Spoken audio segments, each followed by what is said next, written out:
The light from the chandelier reflected off the crystal glasses on the table. Everything sparkled except the feeling inside me. My mother leaned back in her chair, a faintly bitter smile crossing her lips.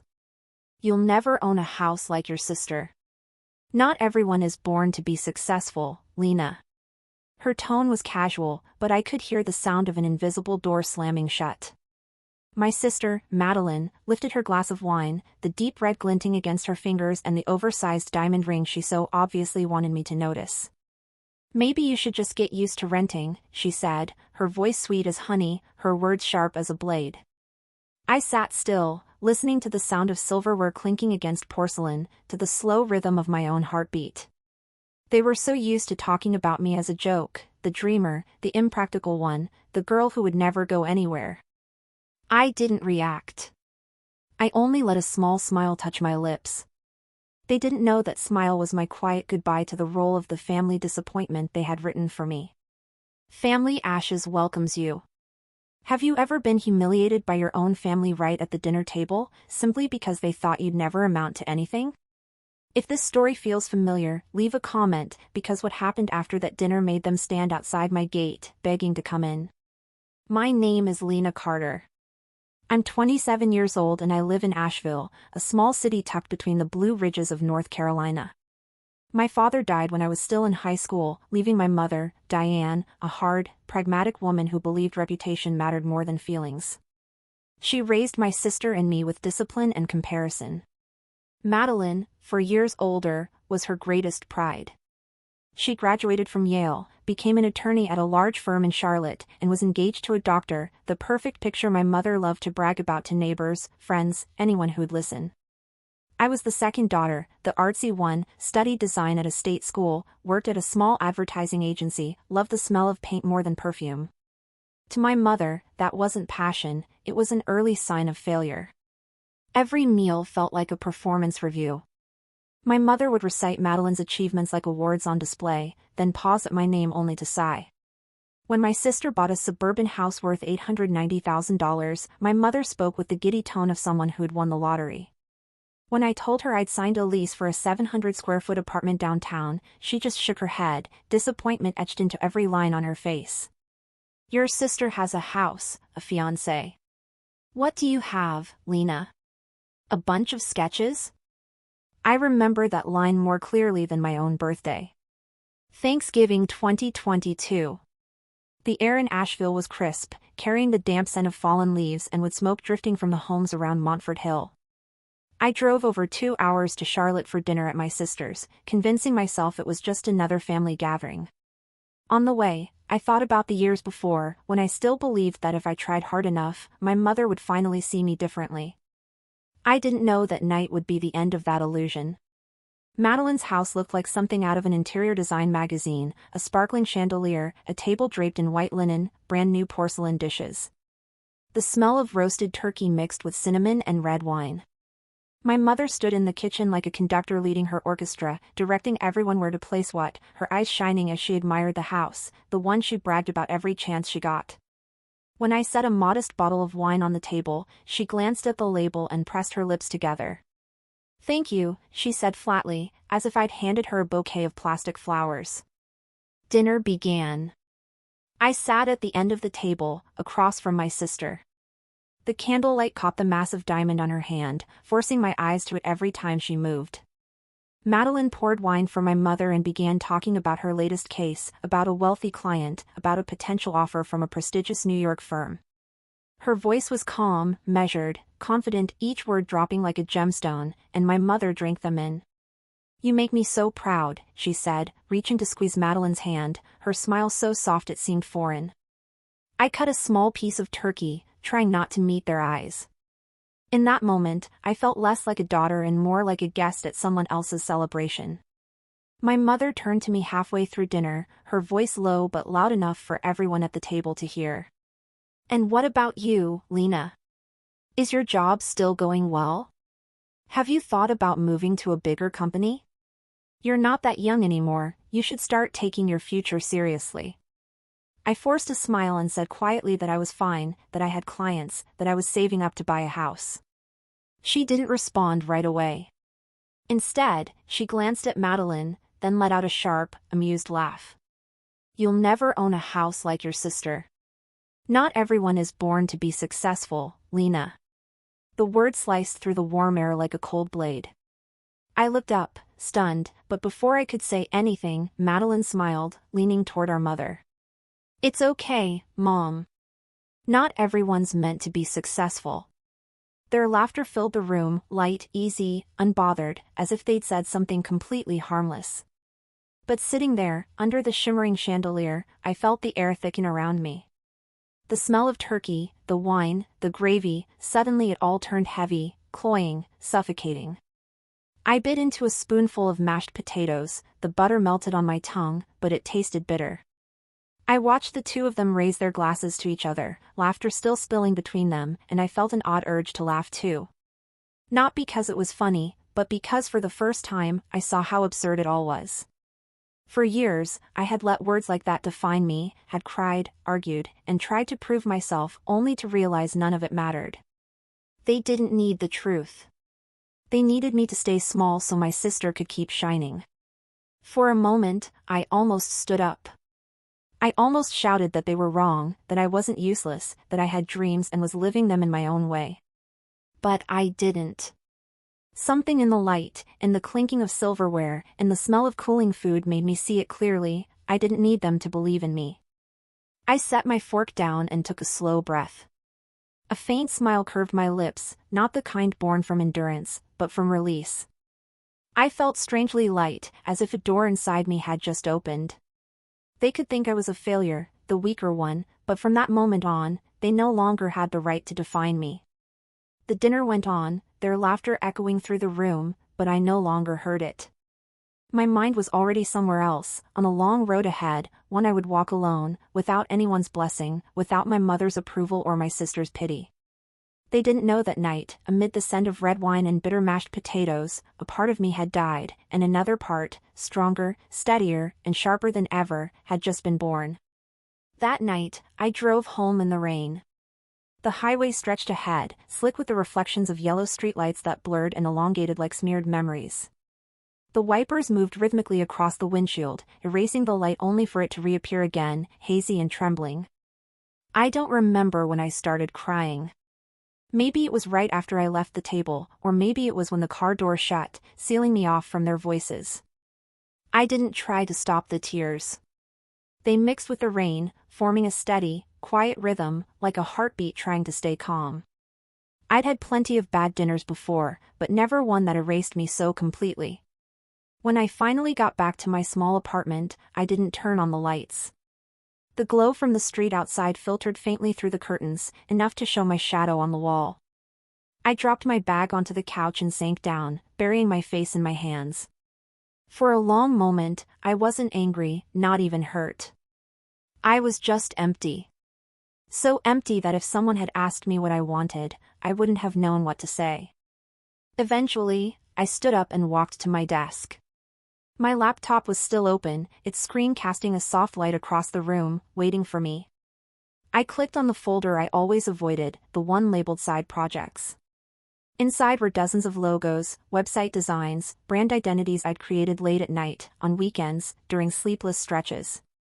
Small freelance jobs worth a few $100s each, but every file carried something real, passion, care, and a kind of freedom my agency job had never given me. I scrolled through each file, each line, each color I'd chosen, and suddenly caught myself wondering, what if this wasn't just side work? What if this was the path I'd been too afraid to take? The thought came out as lightly as a breath, but it echoed in my head for hours. I didn't sleep. I just sat there, staring at the screen, until the first light of morning slipped through the crack in the curtains. In that moment, I knew I couldn't go back. I was done proving my worth by following a path drawn by someone else. It was time to draw my own. A week later, I filed the paperwork to start my own company, Carter Studio LLC. I built the website myself, wrote every line of introduction, took my own product photos, chose the fonts and background colors. I emailed my old clients, announcing that I had opened an independent studio, along with a new rate sheet that was double what I used to charge. I expected them to walk away, but they didn't. They replied almost immediately, not only agreeing, but congratulating me. That was the moment I realized that for years, the only person who hadn't believed in me was me. 3 months later, my bank account showed twice my old salary. I worked day and night, not out of fear of failure, but because, for the first time in my life, I had a reason to keep going. 6 months later, I walked into the advertising office where I used to work and placed my resignation letter on the director's desk. My hand trembled as I signed, but not from fear, from exhilaration. I walked out of that building, lifted my head toward the bright June sky over Asheville, and felt the sunlight pierce straight through the clouds. One clear, decisive thought rang in my mind: from today on, I'll live my own way, and no one will ever have the right to diminish that again. The first few months after leaving my old job felt like stepping into a completely different world, terrifying and intoxicating all at once.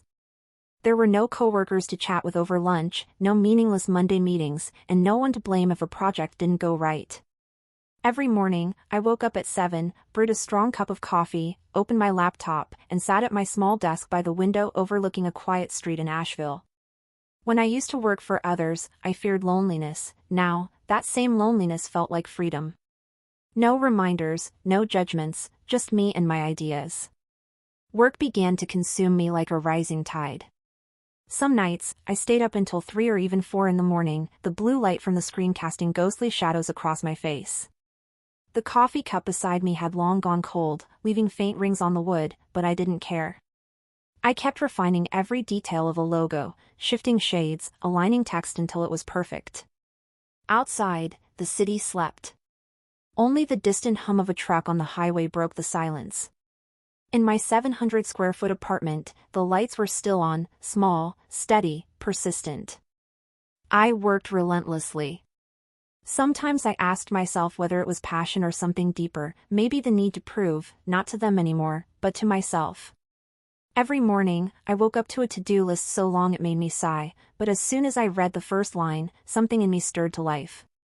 I negotiated contracts, wrote emails to clients, learned to manage finances, studied marketing. I became the accountant, the lawyer, the customer service rep, and even the janitor of my own studio. Each role exhausted me, but strangely, I had never felt more alive.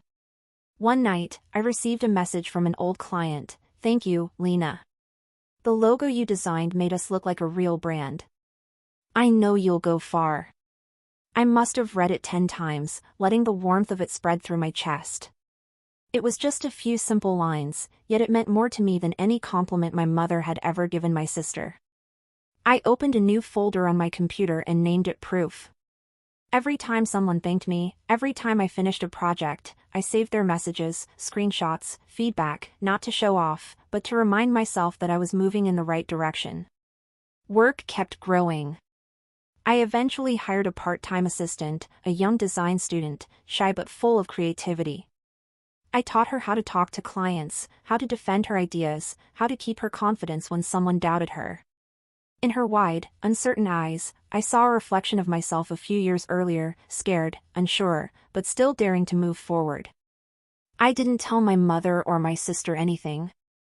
I didn't send them photos of my new workspace, didn't show them my clients, didn't brag about the first contracts I signed on my own. I knew they'd only find ways to diminish it, or worse, pretend to care for a moment and then change the subject. I didn't need them anymore. I didn't need their praise or their approval. Their silence, which used to crush me, had become space, room for me to breathe.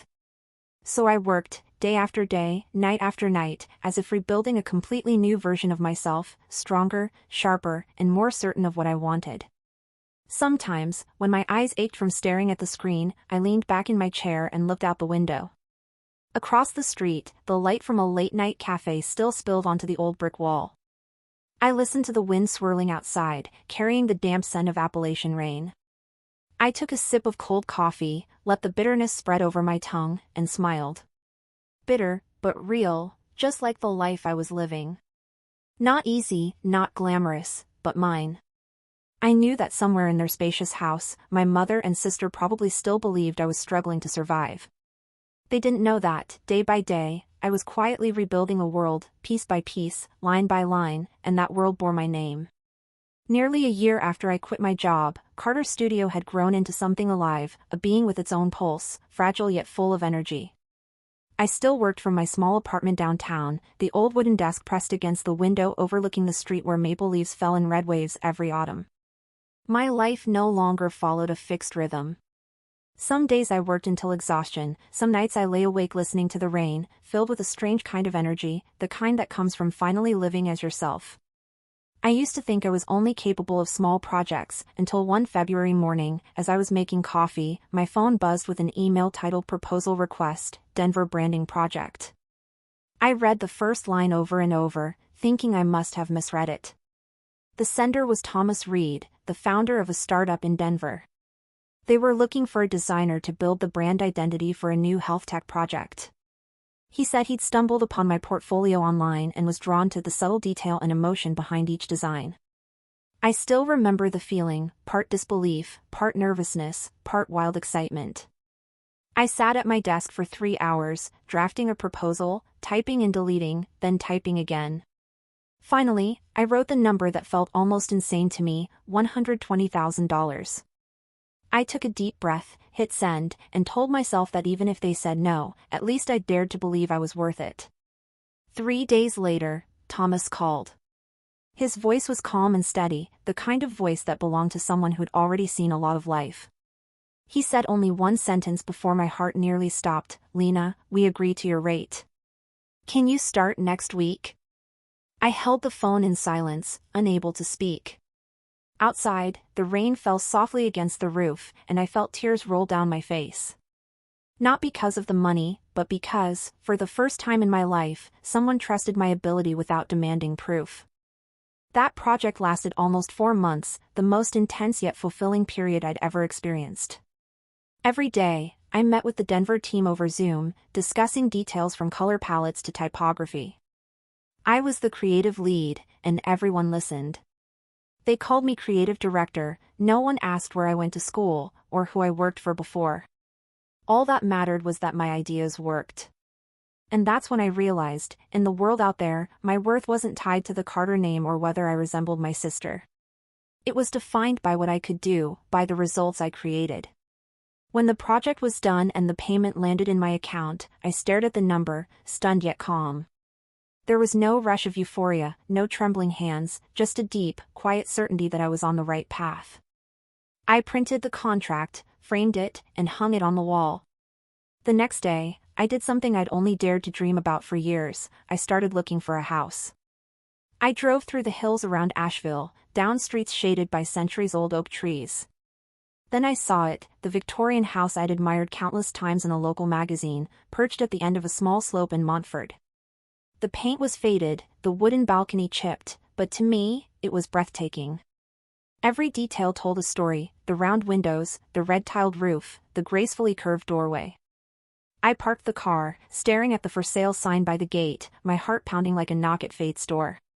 A week later, I signed the contract to buy that house for $1.1 million, entirely with money I had earned myself.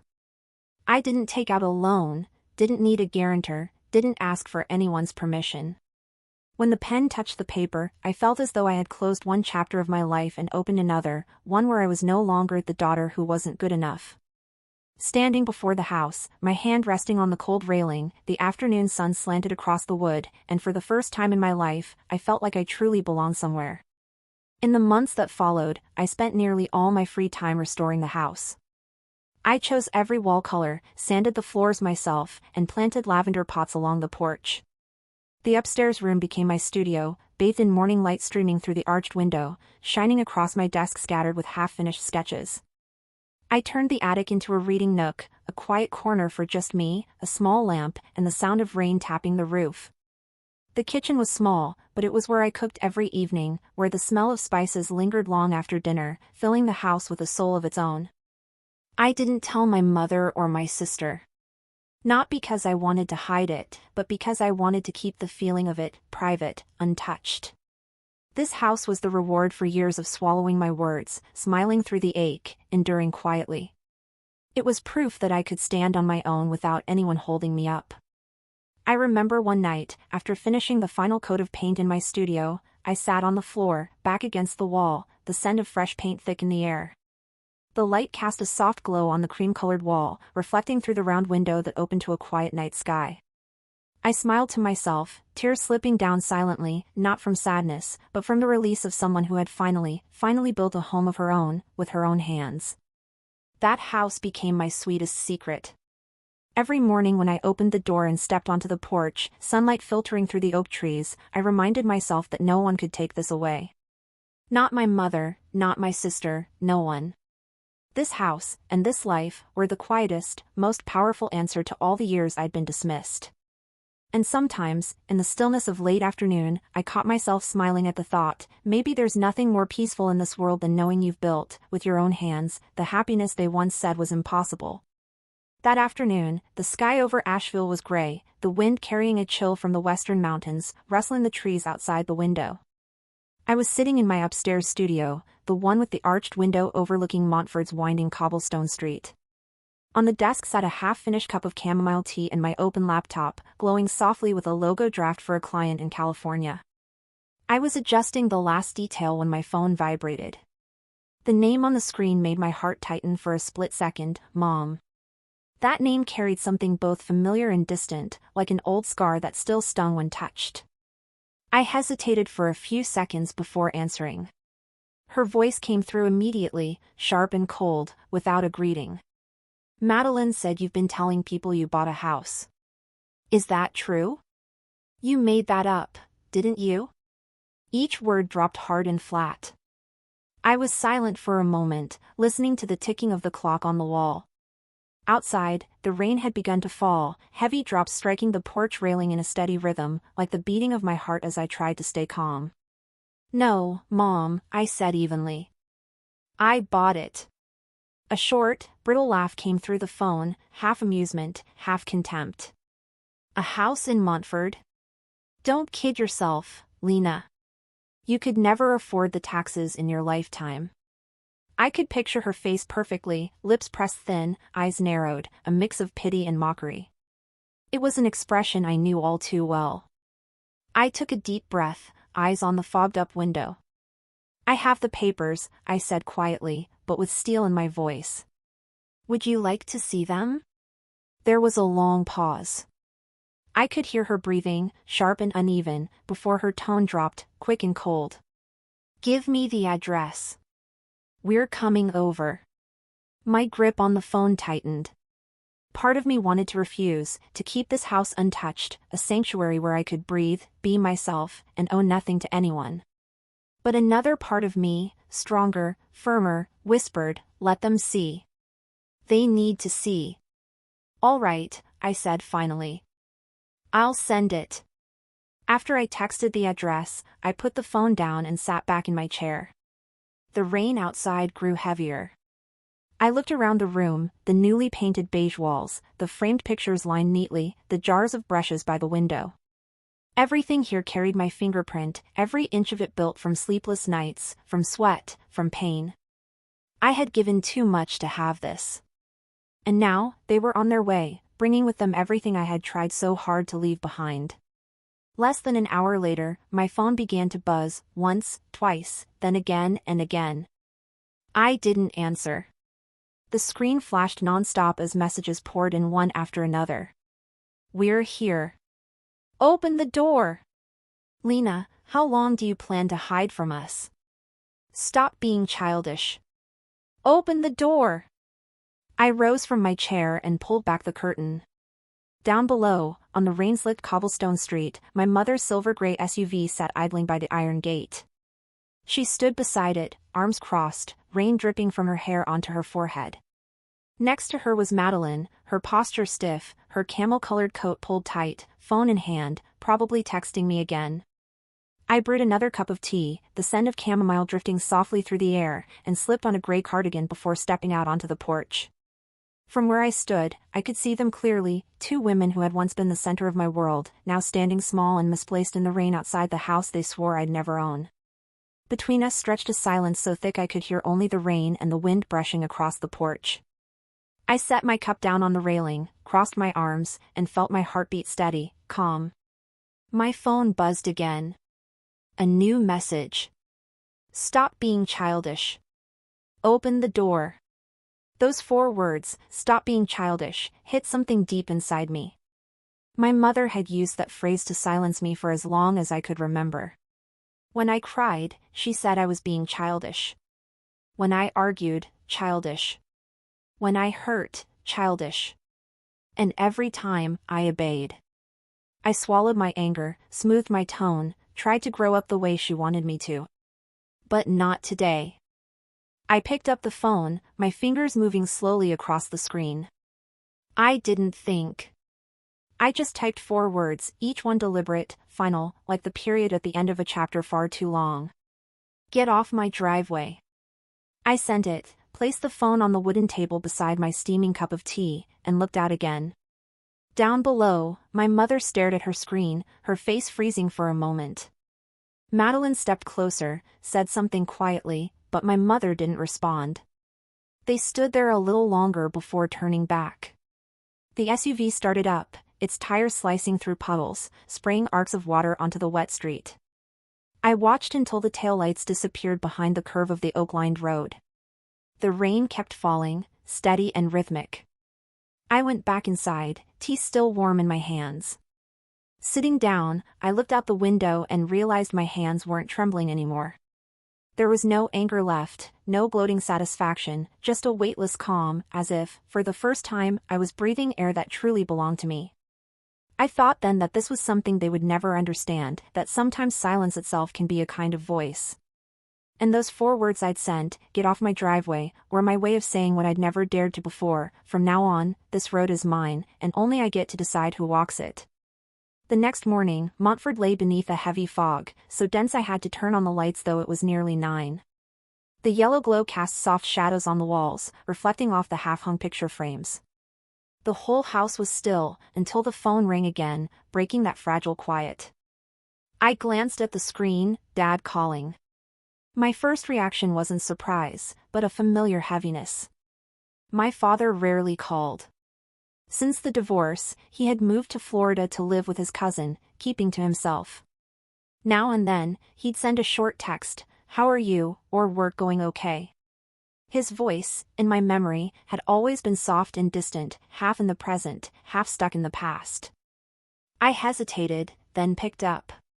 His voice came through, rough and tired, as if it had taken him hours to find the courage to dial. "You made your mother angry, Lena. Why didn't you let them in? They're family. There's no need to make things so tense." I didn't answer right away. I stood by the window, staring at the yard still soaked from last night's rain. Water clung to the oak branches, dripping slowly onto the ground. His voice continued, even and weary, the tone of someone trying to soothe a child who'd misbehaved. "Your mother says you were rude, that you've changed, that you're not as kind as before. I know you didn't mean to hurt them, but you should be gentler, you know how sensitive your mother is." A soft laugh escaped me, not loud, just enough to make him pause. For a second, I was 12 again, standing in the living room, tears on my face as my mother scolded me for a bad grade. "You've embarrassed me," she'd said, and I'd looked to my father, hoping he would defend me. But he never did. He just sat there, silent, eyes lowered, fingers twisting the newspaper until it crumpled in his hands. That silence had followed me all my life, it was the only language he ever truly spoke. "Dad," I said softly, my voice low and steady, "have you ever once told Mom to stop comparing me to Madeline? Or did you just stay quiet to keep the peace?" The other end of the line went silent. All I could hear was his breathing, slow, heavy, as if he were swallowing something down. There was a faint creak of wood. I imagined him sitting on the porch, in the same old chair where he used to drink beer on summer evenings, the place he went to avoid serious conversations. He said nothing. "I'm asking you honestly," I continued, my voice no longer shaking. "All those years, when Mom called me a burden, when she mocked my dreams, when Madeline just stood there saying nothing, did you ever take my side? Did you ever tell her she was wrong? Or did you just sit in silence, letting it happen because you didn't want to fight?" I heard him sigh, a long, weary sound that seemed to scrape against the inside of my chest. "I just wanted everyone to stay calm, Lena. Your mother, she has a temper, but she loves you. I closed my eyes. You want peace, I said quietly, but all I've ever wanted was to live. My voice wasn't loud, but each word felt like it carved its way into the air. Do you know, Dad, I've been the peacemaker my whole life. I stayed quiet so Mom wouldn't get angry. I smiled so Madeline wouldn't feel guilty. I swallowed my words so you wouldn't have to choose sides. But the price of peace was me, my self-respect, piece by piece, until there was nothing left. I can't do it anymore. He whispered my name, his voice weak. Lena, don't say that. I know I'm not perfect, but I've always wanted what's best for you. I bit my lip, staring into my coffee cup, the steam long gone, the bitterness clinging faintly in the air. I believe you, I said, but what you think is best for me isn't what I need. I don't need peace, Dad. I need fairness. There was a silence so thick it felt like the air between us had frozen. I could hear the faint hum of the phone line, then the sound of him taking a long, heavy breath. I love you, he murmured, voice trembling. I just don't know how to do the right thing. I closed my eyes, tears slipping out before I even realized they were there. But they weren't hot like before. You don't have to do anything, I whispered back. Just don't ask me to go back to the place I spent my whole life trying to escape. I pulled the phone away, looked at the screen glowing softly in my hand, then ended the call.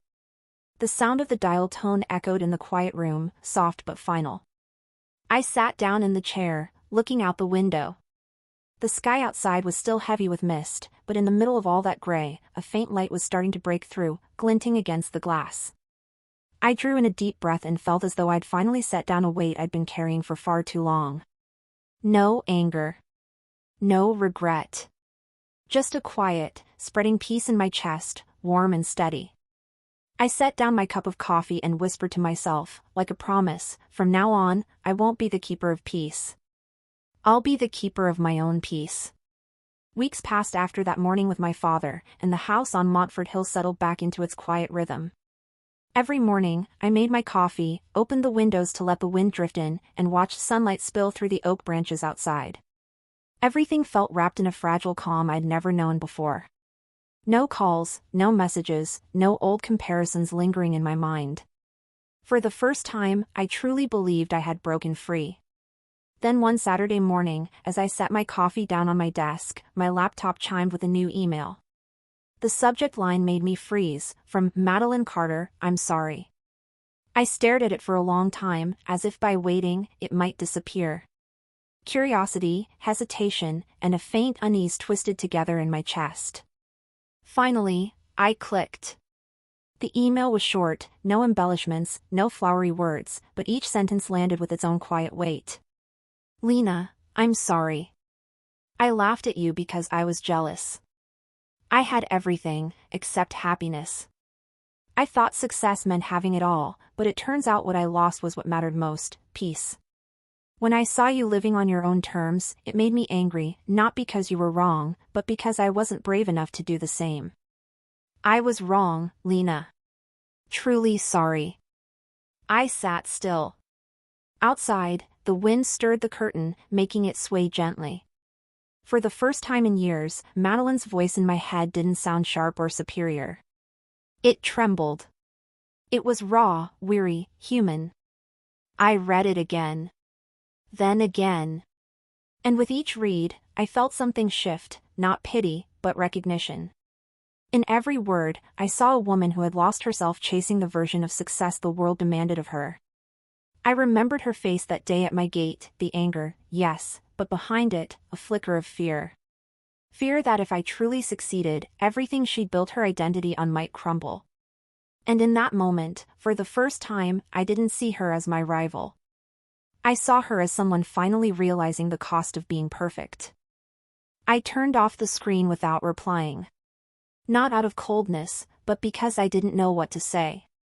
Forgiveness, to me, had never been a single word, it was a long, uneven process. Maybe she was only beginning to walk the same path I once did, the path filled with doubt, pain, and the slow, necessary work of finding oneself again. And I knew, if her remorse was real, then someday, somehow, we might meet again somewhere in the middle. A week later, on a foggy Asheville morning, another email arrived. This time, the sender was my mother. My heart quickened. In all these years, she had never written me an email. The subject line contained only 2 words, "Forgive me." My palms were damp as I opened it. "I was wrong, Lena. I thought I was teaching you to be strong, but all I did was hurt you. I was too harsh, too afraid. I just wanted to keep you from failing, from living a life of disappointment like I once feared. But in my fear, I forgot that you are not me. I'm proud of you, even if I never said it." I leaned back in my chair, staring at the words. For the first time in my life, I saw her use the phrase "I'm sorry." A phrase I had once believed didn't exist in her vocabulary. I thought I would cry, thought I'd feel relief, but I didn't.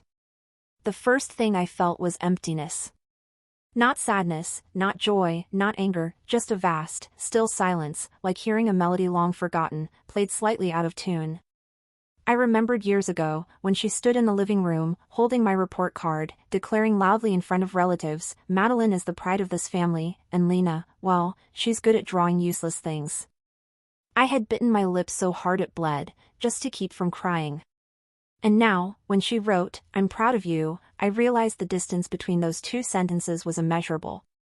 I knew she was trying, perhaps this was the only way she knew how to show love.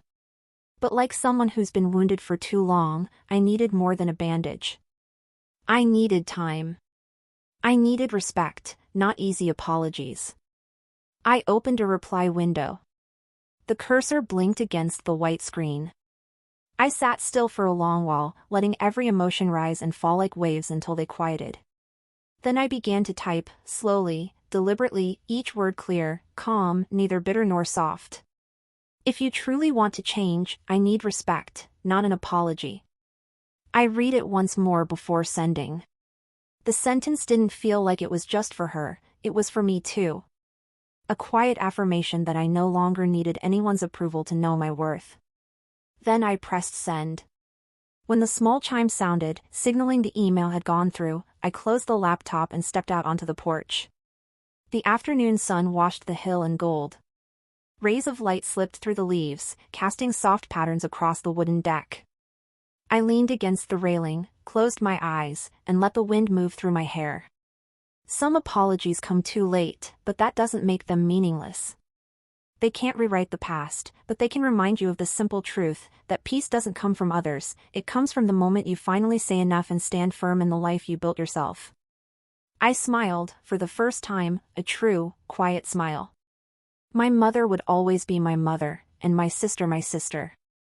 But this time, I wasn't the same person anymore. I was no longer the daughter desperate to prove her worth through belated apologies. I was simply myself, and that, at last, was enough. 6 months passed after that email, and life began to settle into a gentle rhythm again. Every morning, sunlight streamed through the stained glass window in my studio, painting soft amber patterns on the wall. Carter's studio was thriving, clients came steadily, and I'd hired a few young designers, people I treated with more kindness than anyone had ever shown me. Outside, Montford changed with the seasons, the oak trees turning gold, leaves drifting down to the cobblestone path that led to my gate. Sometimes, in the quiet, I could still hear faint echoes of the past, my mother's laugh, my sister's mockery, the frantic beating of my own heart in those nights I tried too hard to prove something. But now, those sounds felt distant, like a radio left on in another room. One June morning, as I was tidying my desk, my phone buzzed. A message from Madeline, "Are you free? I'm in Asheville. Coffee?" I stared at the short line for a long time, as if searching for a hidden meaning between the words. I wasn't afraid anymore, but hesitation still lingered, like an old scar that hadn't completely faded. Still, I knew I couldn't keep running forever. "Okay," I typed back. "You pick the place."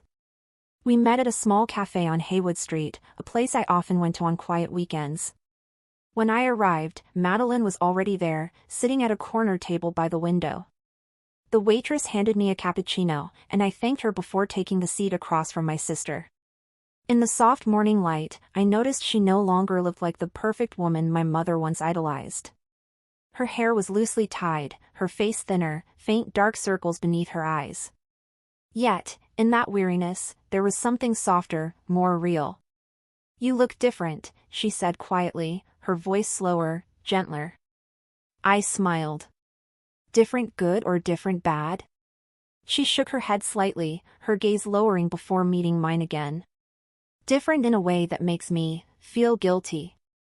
The words hit me harder than I expected, but I only took a sip of coffee, letting the bitterness anchor me in place. We talked about small things, my work, new clients, her house in Charlotte, the fact that she was considering a divorce. I listened, without judgment, without interruption.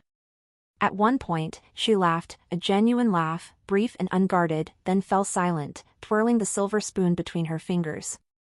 "I used to think you were weak," she admitted softly, "but it turns out you just needed the right reason to be strong." I looked at her then and saw, for the first time, not the look of someone victorious but of someone who had finally realized that true victory isn't being the favorite daughter, it's learning to forgive yourself. When we said goodbye, she hugged me. It was awkward, hesitant, but not fake.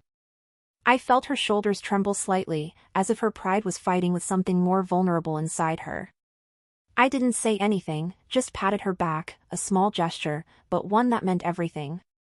Some relationships can never go back to what they were, but they can begin again, rebuilt from the fragments, if both sides learn to listen instead of judge. With my mother, things changed more slowly, more carefully. After that email, she didn't call or show up at my door. 3 months later, on my birthday, I received a card in the mail. The envelope was slightly smudged, the front showed a bouquet of sunflowers, and there was a faint spot of glue on the corner as if she'd sealed it twice. Inside, her familiar handwriting trembled across the paper. "I'm still learning to say kind things. Wishing you peace. Nothing more. No explanations, no promises." I read it several times before setting it on the bookshelf beside a framed photo of me holding the keys to my first home. Small as it was, that card felt like proof that she was changing, slowly, but truly. I later heard she had started therapy. A neighbor from my old street messaged to say she seemed calmer now, softer somehow, spending most evenings on her porch reading. Occasionally, she'd send me short texts, "I'm trying to grow roses." Or "I didn't argue with anyone today." Or "I'm trying, Lena." I read every one of them, not to reply, but to keep, like tiny pieces of evidence that people can change if they have enough time and courage to face themselves. I haven't forgotten the past, but I don't live trapped inside it anymore. I still keep a distance, not out of fear of being hurt, but because I finally understand how fragile peace can be. It needs protecting. I don't fling the door wide open, but I don't close it entirely either. I leave it just slightly ajar, enough for light to come through, but not enough for the wind to sweep everything away. One evening, as I sat on the porch, the moonlight spilling over the blooming lavender in the garden, my phone buzzed with a message from my mother, "I love you, in the only way I know how." I stared at the words for a long time, then smiled. Maybe she still didn't know how to say it right, but at least she was trying. And sometimes, even clumsy effort can be a form of love. I sat there for a long while, listening to the crickets, watching the moonlight trace pale ribbons across the cobblestone path. That was when I realized, forgiveness doesn't mean returning, and it certainly doesn't mean forgetting.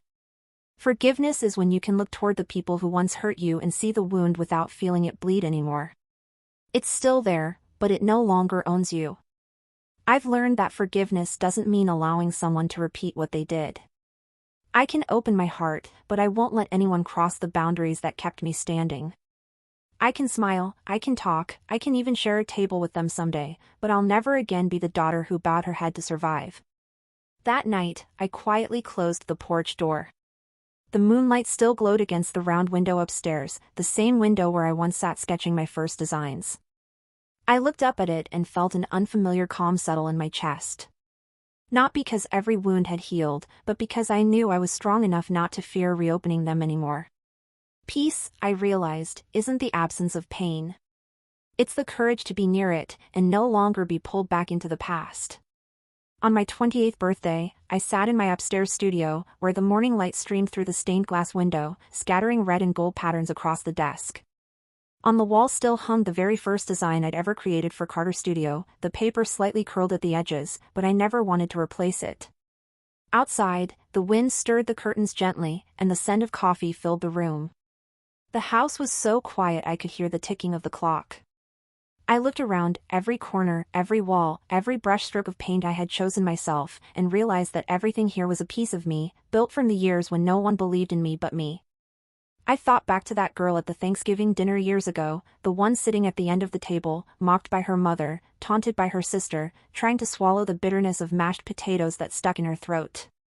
That girl once believed she was the family failure, the faint shadow in someone else's house. Funny how just a few years could change everything. Now she had her own home, a company bearing her name, employees who trusted her, and a kind of peace that no one could take away. She no longer needed anyone's proof, or anyone's approval. I used to think success meant making them apologize, making them admit they were wrong. But sitting here now, in the calm of this morning, I realized that real victory doesn't need an audience. It only needs one witness, me. I don't need them to say I was right. I only need to know one thing: I'm not small anymore. I poured myself another cup of coffee, the rich aroma curling through the air. Outside, sunlight filtered through the oak leaves, casting soft patterns across the porch. I thought of my mother, my sister, my father, the people who, in their own harsh ways, had shaped me into who I am. Maybe without their cruelty, I never would have discovered my strength. If you're hearing this story, if you've ever been underestimated, ever been told you're not good enough, not smart enough, not worthy enough, remember this: your silence today could be tomorrow's thunder. You don't have to shout to prove your worth.